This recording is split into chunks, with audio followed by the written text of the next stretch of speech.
सुबह व खैर नाजरीन, प्रोग्राम आप देख रहे हैं सलाम जे के गुलिस्तान न्यूज़ का मॉर्निंग शो और मैं हूं आपका मेज़बान इशफाक गौहर। माह फरवरी की 21 तारीख है। सुबह के 8:35 हुआ चाहते हैं और हस्बे वादा हर दिन हमारी कोशिश रहती है कि 10 बजे तक इस ट्रांसमिशन को आपके सामने रखें। और इस ट्रांसमिशन में, इस मॉर्निंग ट्रांसमिशन में हमारी ये अव्वलीन तरजीह रहती है कि आपको हर छोटी बड़ी खबर से बाखबर रखा जाए। आपको बता दें कि जम्मू कश्मीर की मौजूदा सूरत हाल के अंदर क्या कुछ चल रहा है, बयानों के बीच खबर क्या है और तज्जियों और तबसरों के बीच उसकी जो सिल्वर लाइनिंग होती है उस पर बात करने की कोशिश करते हैं। कुछ बात जम्मू कश्मीर के बाद कौमी सतह की भी होती है और बैनुल-अक़वामी सतह की भी बातचीत आपके साथ करते हैं। यानी हर तरह से आपको अपडेट रखने की हर मुमकिन कोशिश की जाती है। टेलीविजन चैनल पर आप हमें देख रहे हैं, यानी अपने टीवी सेट्स पर आप हमें देख ही रहे हैं, तो आपका जो प्यार मोहब्बत हमारे सोशल मीडिया राब्ता साइट्स पर मिल रहा है, मुझे उम्मीद है कि वह आज भी बराबर देखने को मिलेगा। आप हमारे साथ ज्वाइन करेंगे जी फेसबुक पर, बराह रास्त नशरियात चल रही है। आप हमारे साथ ज्वाइन करेंगे यूट्यूब पर, इंस्टाग्राम पर या हमारी ऑफिशियल वेबसाइट www.gulistannews.in पर भी, जहां पर आप खबरों को न सिर्फ पढ़ सकते हैं, देख सकते हैं, बल्कि आप हमारे साथ राब्ते में भी रह सकते हैं। यानी आप इनबॉक्स आएंगे, मैसेज करेंगे और वो मैसेज इस प्रोग्राम में हमारे पास भी आएगी और हम उसको ज़रूर शामिल प्रोग्राम भी करेंगे अगर वो प्रोग्राम के रिलेटेड कोई बात हो या इस तरीके का कोई मामला हो। तो इस उम्मीद के साथ आज के प्रोग्राम का करते हैं आगाज़ और फॉर्मेट के, यानी तय फॉर्मेट जो आप लोगों की तरफ से तजवीज़ आई थी, पहले याद माजी को भी किया जाए, उसको ज़रा आज भी बरकरार रखते हैं और आपको बताते हैं कि माजी में आज के दिन में अहम तरीन वाक़यात की जो अक्कासी करेंगे आपके सामने लेकर आएंगे आसिफ रशीद, जिन्होंने ज्वाइन किया इस वक्त नई दिल्ली स्टूडियो में मेरे साथ। बहुत शुक्रिया आसिफ। खुशामदीद, सुबह खैर। प्रोग्राम आप देख रहे हैं सलाम जे के। बहुत बहुत शुक्रिया आप सभी का हमारे साथ ज्वाइन करने के लिए। और 9:45 पर हम आपकी कॉल्स लेंगे। आज के प्रोग्राम में भी 10 बजे तक साथ रहेगा। 8:36 हो रहे हैं और शुरुआत करेंगे हिस्ट्री ऑफ द डे से।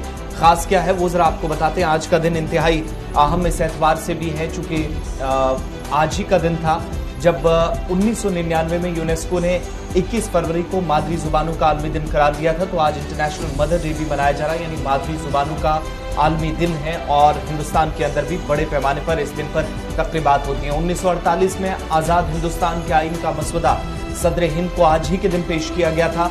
20 तारीख बल्कि 21 फरवरी इसलिए भी काफ़ी इम्पोर्टेंट है। और 21 फरवरी 1999 को ही आज का दिन था जब मादरी जुबानों को आलमी दिन मनाने की पहली बार तैयारी की गई थी। 1959 में दिल्ली के अंदर प्रेस क्लब ऑफ इंडिया का कयाम 21 फरवरी को ही अमल में लाया गया था। साल था 1959। इसके अलावा 1999 में आज का दिन भारत और पाकिस्तान के लिए इसलिए भी अहम चूंकि पाकिस्तान के वज़ीर-ए-आज़म नवाज शरीफ और मुल्क के यानी हिंदुस्तान के साबिक वज़ीर-ए-आज़म अटल बिहारी वाजपेयी के दरमियान लाहौर डिक्लेरेशन पर जो मुआहिदा हुआ था उस पर दस्तखत 21 फरवरी साल 1999 को आज ही के दिन हुए थे। और इसे भी आज लगभग 22 से 23 बरस मुकम्मल हो गए हैं। साल था 2004। मुल्क की टेनिस स्टार सानिया मिर्जा ने WTA टाइटल जीतकर अपना बड़ा कारनामा अंजाम दिया था और मुल्क की वो पहली खातून खिलाड़ी बनी थी जिनने ये टाइटल अपने नाम किया था 2004 में। साल 2013 में आज ही का दिन था जब हैदराबाद के अंदर यके बाद दीगर बम धमाके हुए और शहर को दहलाया गया, जिसमें 17 लोगों की मौत हुई, 110 से ज्यादा जख्मी हुए थे और बाद में जाकर इंडियन मुजाहिदीन की तरफ से हमले की जिम्मेदारी कबूल की गई थी। तो हैदराबाद धमाकों की भी आज बरसी है और मरने वाले लोगों को भी याद कर उनके रिश्तेदारों से, उनके लवाहिकीन से आज लीडरान भी सुबह सुबह मुलाकात कर रहे हैं। 1791 में आज ही का दिन था जब अमेरिका ने पुर्तगाल के साथ सिफारती ताल्लुकात शुरू किए। पहली बार दोनों दरमियान नजदीकियां बढ़ी। और साल 2001 1000 साल का पहला महाकुंभ 21 फरवरी 2001 को यानी ठीक आज से 21 वर्ष कबल खत्म हुआ था। चलिए, हिस्ट्री ऑफ द डे में आज बस इतना ही। अब बढ़ते हैं आगे। और आज का दिन चूंकि इंपॉर्टेंट है, अपनी आरा से हमें आगाह कीजिएगा। इंटरनेशनल मदर डे पर मादरी जुबानों का आलमी दिन है।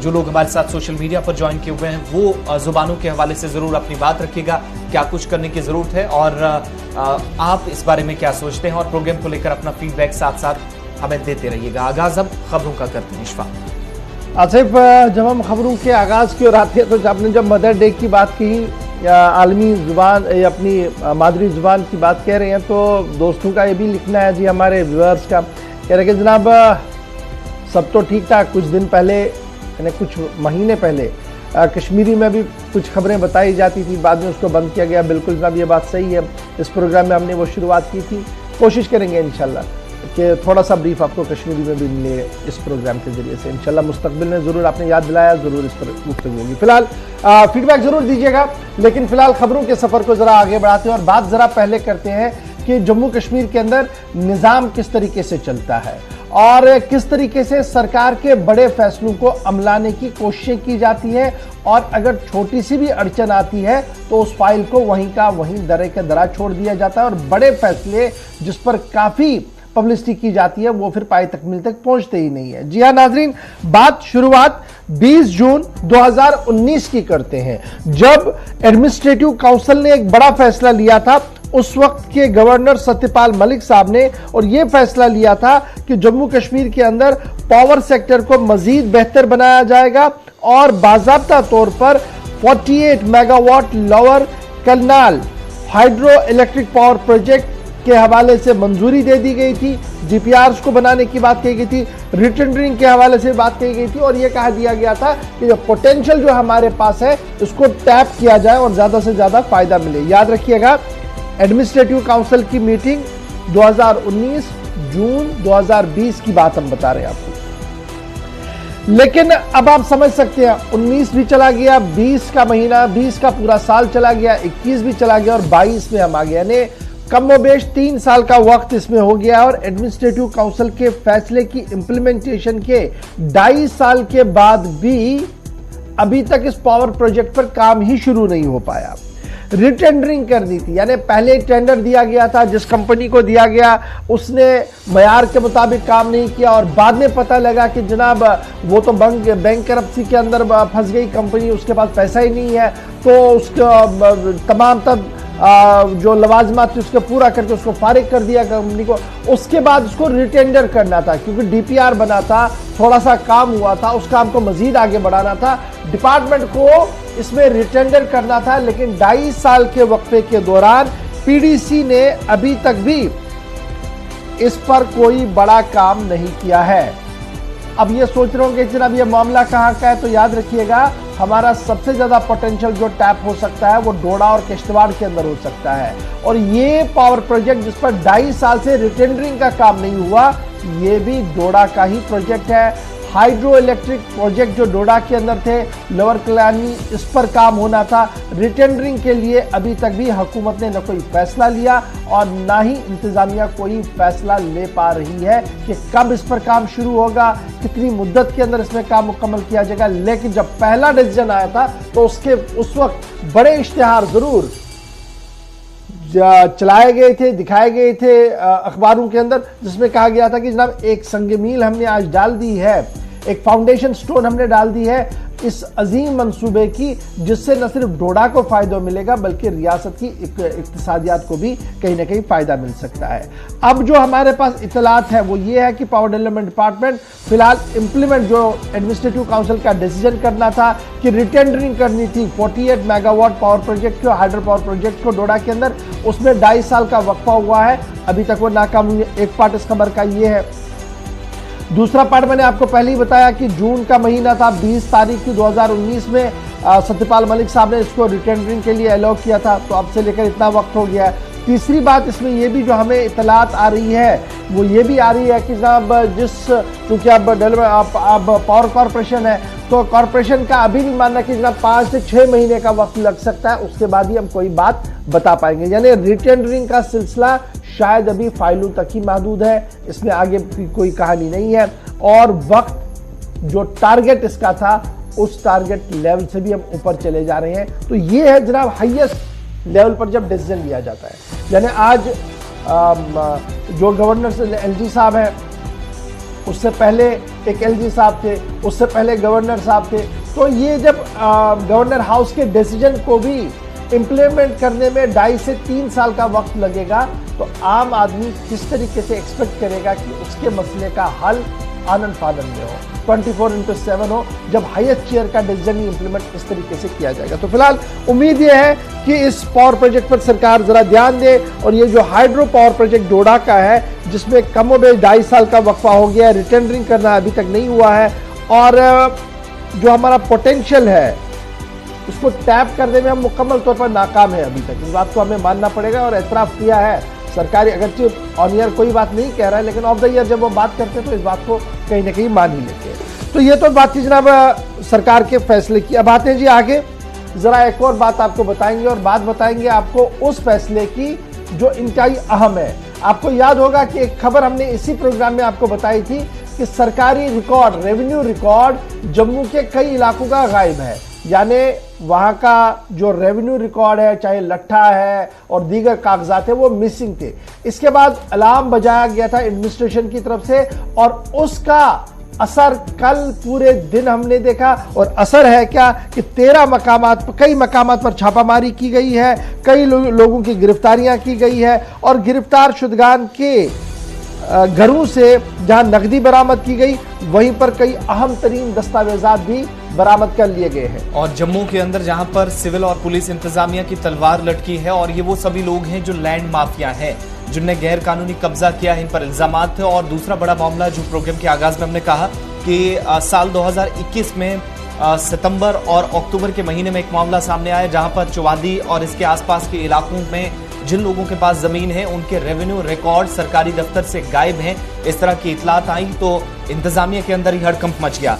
अब जाकर जब कार्रवाई हुई है तो 21 टीमों की तरफ से कार्रवाई की गई, और गैर कानूनी तौर पर अराजी हड़पने का और रिकॉर्ड गायब करने का जिन पर इल्जाम था, इनमें 21 मकामात ऐसे थे जहां पर छापे मारे गए और बड़ी तादाद में दस्तावेजात जब्त हुए हैं। पुलिस स्टेशन छन्नी हिम्मत में, जहां पर बताया जाता है कि 7 नवंबर को एक FIR दर्ज हुई थी, और इसके सिलसिले में भी तहकीकात आगे बढ़ी, तो रेवेन्यू डिपार्टमेंट के कंसर्न लोग और पुलिस इंतजामिया की जानिब से तहसील बाहू के गांव चौवादी, सुंजवा और लट्ठा जैसे इलाकों के अंदर कार्रवाई हुई, जहां पर रिकॉर्ड की गुमशुदगी के मामले में मजीद गिरफ्तारियां आज भी हो सकती हैं। और कल न सिर्फ गिरफ्तारियां हुई हैं, बल्कि 1 दर्जन से ज्यादा ऐसे प्रॉपर्टी डीलर्स थे, ऐसे लोग थे जिनके जायदादों की जो तफसीलात थी वो उनसे ली गई, और साथ ही साथ कई अहम डॉक्यूमेंट्स इन टीमों के हाथ लगे हैं, जिसमें यह कहा जा रहा है कि आज दिन भर ये कार्रवाई जब जारी रहेगी तो हो सकता है कि गिरफ्तारियां हो मजीद इस केस के सिलसिले में। अब ये केस सिर्फ यहीं पर रुकता नहीं है, कठुआ, उधमपुर तक बहुत सारे लोगों के खिलाफ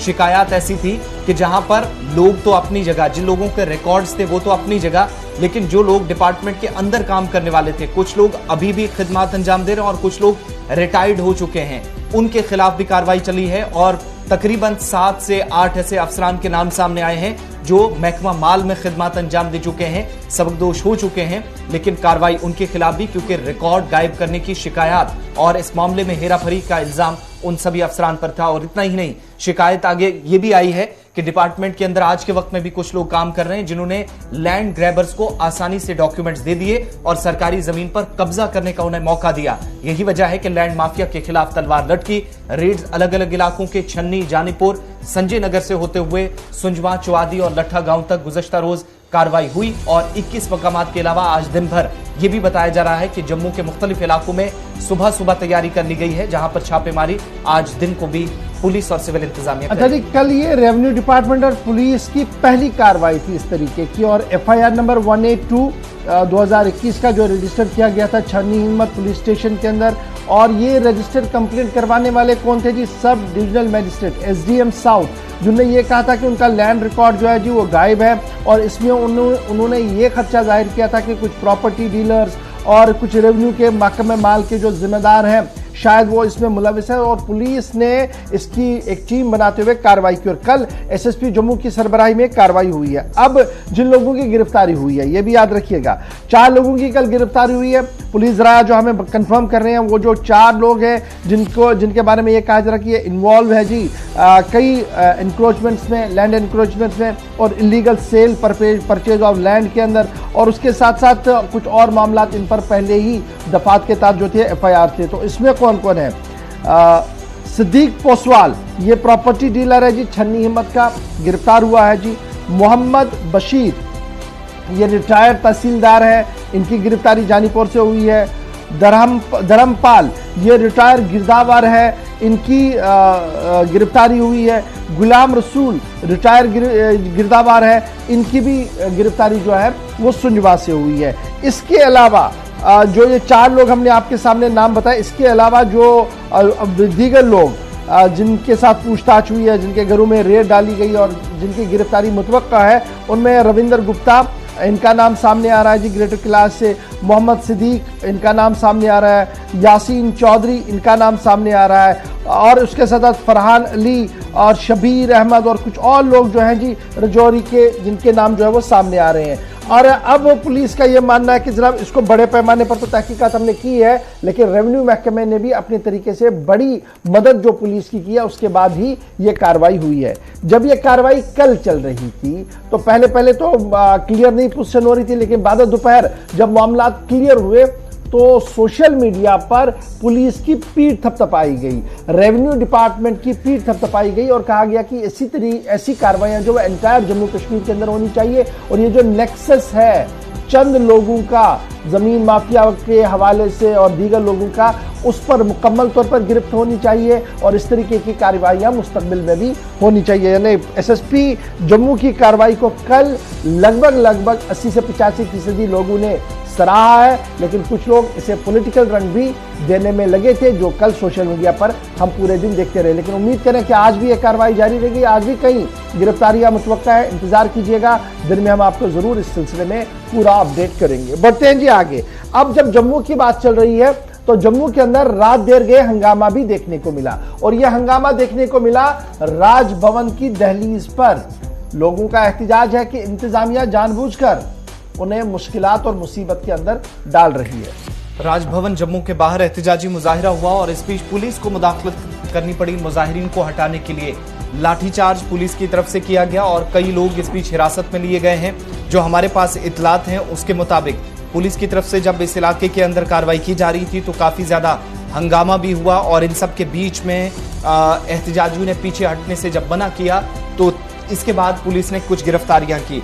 सर्कुलर रोड के रिहायशी थे जिन्होंने एहतिजाज शुरू किया था और रात देर गए जब मुजाहिरीन राजभवन के बाहर पहुंचे तो उनका इल्जाम ये था कि सर्कुलर रोड पर जम्मू म्युनिसिपल कॉर्पोरेशन की जानिब से इस इलाके के अंदर, अब जरा तस्वीरें भी बताइएगा, जो हंगामा हुआ है उस पर, चूंकि हंगामा दरअसल जीएमसी से शुरू हुआ है, जम्मू म्युनिसिपल कॉर्पोरेशन के खिलाफ ये कार्रवाई, ये एहतिजाज जो है और उसके बाद कार्रवाई पुलिस की हमने देखी।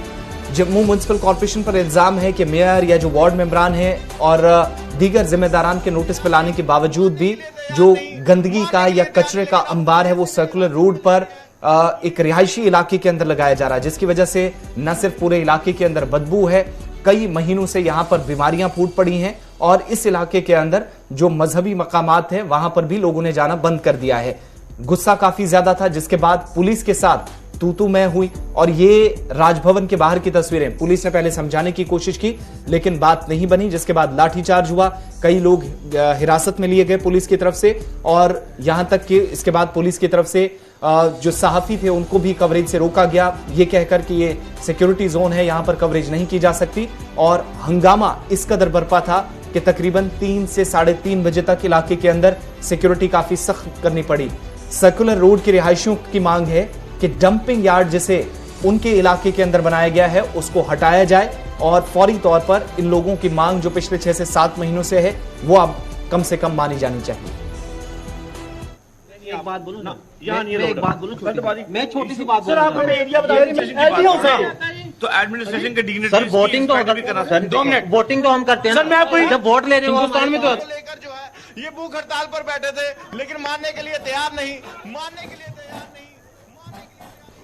आपने देखा होगा कि वो राजभवन के बाहर बैठे थे, उनको अपने सुनिए प्रदर्शन करने के लिए एक जगह है, वहीं उनको प्रदर्शन करा। ये प्लीज डोंट कवर इट। तो आप देखिए पुलिस सर अभी तक तो 2 लड़कों। चलिए राजभवन बाहर की तस्वीरें जहां पर पुलिस की तरफ से हवाला दिया गया कि वो एहतिजाज इस मकाम पर नहीं कर सकते और लोगों की तरफ से गुस्सा जम्मू म्युनिसिपल कॉर्पोरेशन के खिलाफ कि मेयर के नोटिस में चीजें लाई गई है, लेकिन मेयर का दफ्तर बार बार बंद होता है और ऐसे में जब वो जाते हैं तब उन्हें सिर्फ कुछ अगर हासिल होता है तो वो यकीन दहानियां हैं। नहीं, एक चीज बड़ी इंपॉर्टेंट है जो मैं पुलिस का सुन रहा था कि जनाब ये हाइपर सेंसिटिव जोन है, बिल्कुल गवर्नर हाउस एक हाई सिक्योरिटी जोन रहता है और वहां पर सिक्योरिटी ब्रीच का इन दोनों बिल्कुल भी इस तरीके की इजाजत तो देनी नहीं चाहिए। लेकिन अगर फिर भी मुजाहिरीन वहां पहुंचे और उसके बाद पुलिस की मज़ाहमत हुई है तो पुलिस ने लगभग अपना काम मुकम्मल किया है। लेकिन ज़रूर मुजाहिरीन को भी सोचना चाहिए कि हंगामा या एहतजाज जायज़ है जी कानून और आईन की रूह से, लेकिन वहीं पर जो सेट गाइडलाइंस और टर्म्स है वहाँ पर, और जो हाइपर सेंसिटिव जोन्स हमारे यहाँ, वहाँ पर जब आप धरने प्रदर्शन के लिए जाएंगे और रात को जाएंगे तो हंगामा भी हो सकता है, मिसक्रेंट एलिमेंट्स तो वहीं पर भी कोई भी हो सकता है, जिसके बाद कुछ भी हो सकता था। तो इसका ज़रा एहतियात रखिएगा, जब भी आप एहतजाज करें तो इस चीज़ों का बड़ा ध्यान रखिएगा कि मैं जो करने जा रहा हूं इसका इफेक्ट हो और आफ्टर इफेक्ट क्या कुछ होने जा रहा है। बढ़ते हैं जी आगे, जरा बात भारत और पाकिस्तान की भी आपको बताते हैं। और भारत और पाकिस्तान के हवाले से अब कंफर्म खबर, पिछले 2 बार हमने आप जब खबर बताई थी हमने बताया था कि हमारे जराया जी दफ्तर खारजा से बता रहे थे, पाकिस्तान से जो जराया थे वो हम आपके सामने रख रहे हैं। लेकिन अब तस्दीक के साथ ये खबर है कि भारत और पाकिस्तान के बीच मुज़ाकरात के लिए राह हमवार हो गई है। अगरचे पॉलिटिकल डायलॉग नहीं है, रूटीन वाली डायलॉग है, यानी जो हर साल होती है। इंडस वाटर कमीशन के मुज़ाकरात के हवाले से तारीखों का ऐलान कर दिया गया है।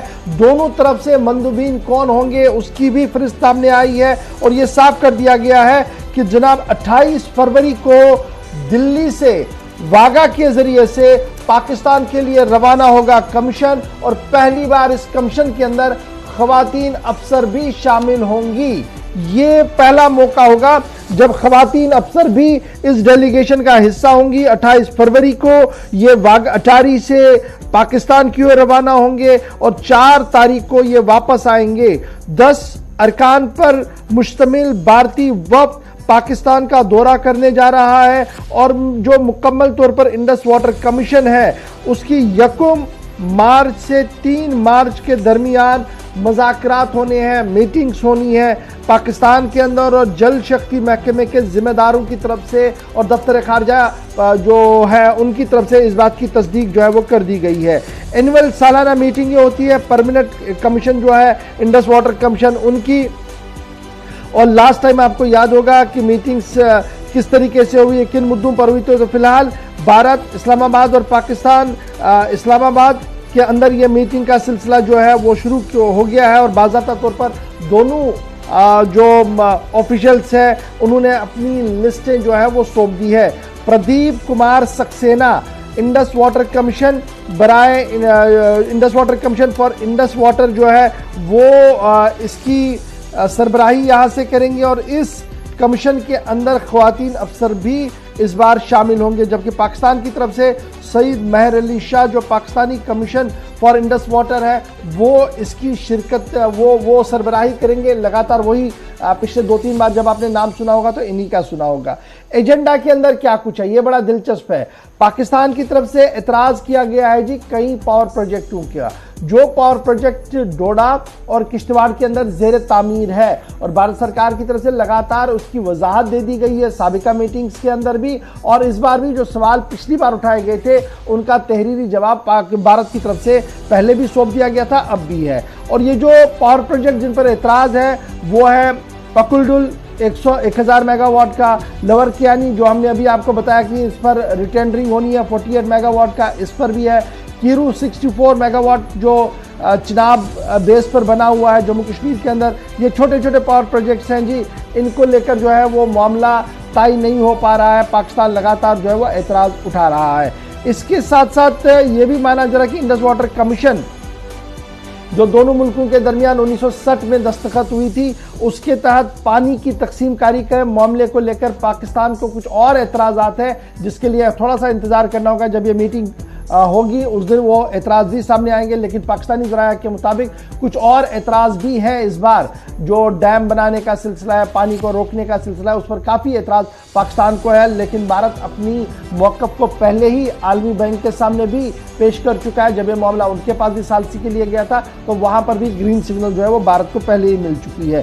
तो मुख्तलिफ प्रोविजन जो हैं जी उसके तहत ये मीटिंग्स होनी है और इंतज़ार ये होगा कि अब जब दरियाओं की तकसीमकारी बहुत पहले हुई है, पानी की तकसीमकारी बहुत पहले हुई है, तो इसमें अब आगे होगा क्या उसका हमें इंतज़ार रहेगा। लेकिन एक चीज़ बड़ी बदनसीबी ये है कि पानी जम्मू कश्मीर से बह रहा है और जम्मू कश्मीर के लोग इस हद से कहीं पर भी कहीं आपको दिखेंगे नहीं कि जनाब जहाँ से पानी बह रहा उनको क्या फ़ायदा होगा, कहीं पर भी नहीं है। बहरहाल लेट अस होप सो कि ये जो कमीशन का मामला है और ये जो सारा इंडस वाटर ट्रीटी है इसको रिलुक किया जाए, इसको नए तरीके से देखा जाए, जदीद खदोखाल पर दोनों मुल्कों को बैठकर देखना चाहिए कि आखिर इसमें जो खदशात है, जो दहाम है, जो सवालात है और जो जज्बात इसके साथ जुड़े हुए हैं उनका किस तरीके से हल किया जाए। मुझे याद है कि साबिका हुकूमत में भी कई लीडरों की तरफ से इस बात की तजवीज़ मरकज़ी हुकूमत को दे दी गई थी कि इंडस वाटर ट्रीटी जो है उसको ये रिलुक किया जाए, नए खदोखाल के तहत उसको देखा जाए। और अब 2022 है, दुनिया भर के अंदर अब आगे अगर जंग होनी तो पानी पर ही होनी है, किस तरीके से वो भारत और पाकिस्तान के बीच ना हो, इस पर भी एक बहुत बड़ी गुफ्तगू की ज़रूरत है। जी आसिफ। चलिए, तो भारत और पाकिस्तान के हवाले से बात थी। अब जरा बात मरकज के ज़ेर इंतज़ाम जम्मू कश्मीर की एक बार फिर से करते हैं। चूंकि असेंबली इंतखाबात 5 रियासतों के अंदर चल रहे हैं, बल्कि कुछ हिस्सों के अंदर हो चुके हैं, जिनमें पंजाब, गोवा है और इसके बाद मिजोरम की बारी है। उत्तर प्रदेश के अंदर चल रहे हैं और पंजाब के अंदर फिलहाल जो हलचल थी वो थोड़ी सी कम हुई है। अब 10 मार्च का इंतजार होगा, लेकिन 10 मार्च के बाद जम्मू कश्मीर को लेकर के भी कुछ बड़े फैसले लिए जा सकते हैं। असेंबली इंतखाबात के जब नताइज इन बड़ी रियासतों से और दीगर इलाकों से आएंगे तो उसके बाद ये बताया जा रहा है कि जम्मू कश्मीर के मुतालिक कुछ अहम फैसले मरकज की तरफ से लिए जाएंगे और इनमें खुफिया रिपोर्ट जो वजारत दाखिला के सामने थी वो पहुंच चुकी हैं। जम्मू कश्मीर में इंटेलिजेंस इनपुट्स थी वो वजारत दाखिला के टेबल पर रखी गई हैं, जिसके बाद तरक्याती मंसूबों, सरमायाकारी, सियासी सूरत हाल, इक्तसादी और सलामती से मुतल्लिक कुछ बड़े फैसले अगले 3 से 4 हफ्तों के दौरान यूटी के लिए लिए जाएंगे। ये जी बड़ी दिलचस्प बात सामने आ रही है कि उत्तर प्रदेश के चुनाव चल रहे हैं और उत्तर प्रदेश के चुनावों का इख्तिताम यानी जब वो रिजल्ट सामने आएंगे उसके बाद जम्मू कश्मीर के अंदर हलचल बढ़ेगी। ये दिल्ली से जो हमारे ज़राए हैं वो ये बता रहे हैं और उनका मानना है कि इंटेलिजेंस रिपोर्ट को खंगालने के बाद वजारत दाखिला और वज़ीर-ए-आज़म का जो दफ्तर है उन्होंने इस बात का फैसला लिया है कि जो दूरियां अवाम और एडमिनिस्ट्रेशन के बीच बढ़ रही है इसको कम करने का फैसला लिया गया है। कैसे कम किया जाए इस पर एक हिकमत अमली को अडॉप्ट किया जा रहा है। तरक्याती मंसूबों को लेकर जो गहरे सवाल और बड़े सवाल अवाम के सामने हैं उनको हल करने की भी कोशिश की जाएगी। और सबसे बड़ी बात यह है कि पॉलिटिकल तगदाव और पॉलिटिकल दौड़ धूप जो है वो और ज़्यादा तेज़ होगी। सिर्फ इंतज़ार कीजिएगा उत्तर प्रदेश के चुनावों के नताइज आने का, उसके बाद कई अहम बड़े फैसले जम्मू कश्मीर को लेकर आएंगे जी आने वाले दिनों के अंदर। इस तरीके की बात जो है वो दिल्ली से सामने आ रही है। जो ज़राया हमारे दफ्तर खारजा या वजारत दाखिला या वज़ीर-ए-आज़म दफ्तर के हैं उन्होंने यकसर तौर पर इस बात की ओर इशारा किया है कि इंतज़ार हो रहा है कि उत्तर प्रदेश के अंदर चुनावी दंगल इख्तिताम हो, उसके बाद जम्मू कश्मीर पर कई अहम फैसले लिए जा सकते हैं। छोटे से ब्रेक का वक्त हो गया जी। यहाँ पर ब्रेक के उस पार आएंगे तो आपको बताएंगे कि वजारत दाखिला ने एक और बड़ा फैसला लिया है। वो फैसला है क्या, और आपको बताएंगे कि किस तरीके से तैयारियां हो रही हैं जम्मू के श्रीनगर के अंदर स्कूल खोलने के हवाले से। और भी कुछ मामलात हैं जिन पर आपके साथ हम गुफ्तगू करेंगे और आपको एम्स की भी बात बताएंगे। आपको अनंतनाग भी लिए चलेंगे जहां पर NIT की एक बड़ी जिम्मेदारी जो है वो सौंप दी गई है। एक एक करके ये सारी खबरें आपके सामने रखेंगे, बने रहिएगा हमारे साथ।